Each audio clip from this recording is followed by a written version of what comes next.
On February 28th, the very first day of the attacks, Israel and the United States succeeded in killing the supreme leader of Iran, the Ayatollah Khamenei.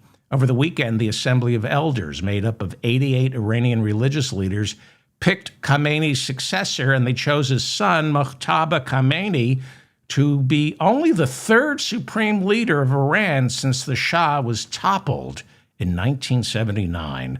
But Trump signaled to Iran that he wanted to be consulted as to who they would pick as the new Ayatollah.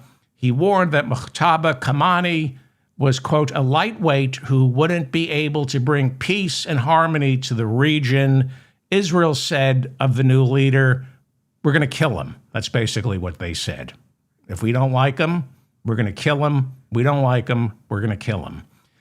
Khamenei's son doesn't just have the backing of Iran's religious leaders. Reports are that he also has the support of the Islamic Revolutionary Guards, which some say are the real leaders inside Iran right now. There are reports that during his father's rule, Mojtaba had worked closely with the Islamic Revolutionary Guards, and before his father's death, Mojtaba had earned their trust. Khamenei's son was also endorsed by Iran's president, Masoud Pezeshkian, who said the election of Mojtaba Khamenei ushers in a new era of dignity and strength for Iran. Mojtaba is not considered a top-level cleric, meaning much of his influence flows through his political and military influence and not so much his spiritual.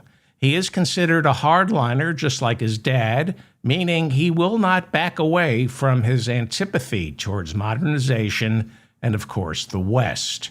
56-year-old Mojtaba reportedly drives a beaten-up car, lives a humble life, despite having reportedly squirreled away a vast fortune that's held in foreign banks. He became a widower on the first day of the war when Israeli airstrikes took out his wife, along with his father, mother, sister, brother-in-law, and several other relatives. During the latter part of his father's reign, Mojtaba was in charge of what is called the Beit.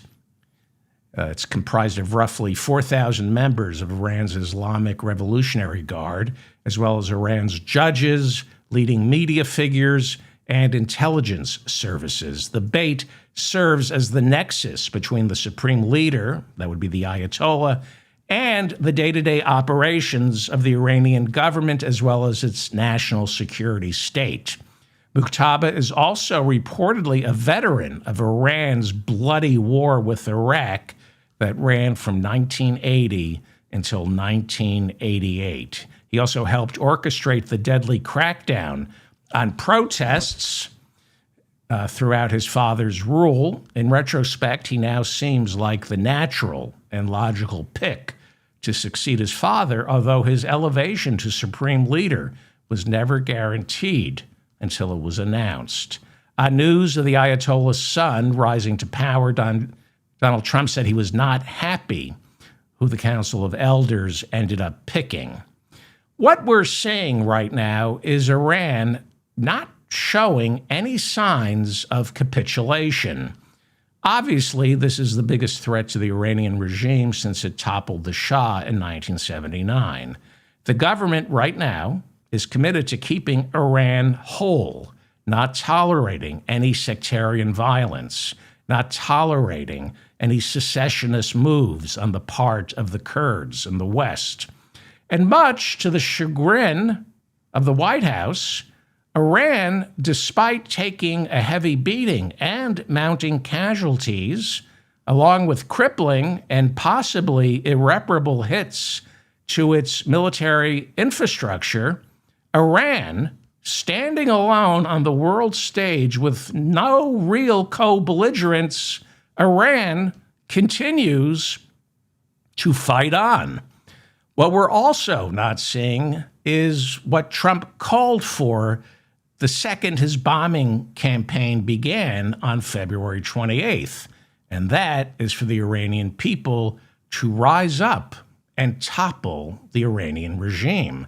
According to most of the reporting on this, we are not seeing that great civilian uprising There are no reports of soldiers defecting, no reports of Iranian security officials putting down their weapons and blending into the background. The system remains, or at least to Western eyes, seems to remain battered and broken, but still very much in charge. And I have no doubt that is probably what Trump really wants, since by most accounts, Trump has no intention of committing troops for a ground invasion.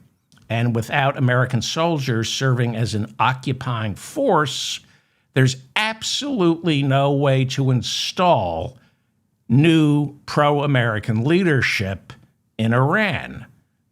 I don't think there's going to be regime change, and I don't think Trump ever planned on it. He's a liar, a poser, never says what he means because 99% of the time he doesn't know what he means.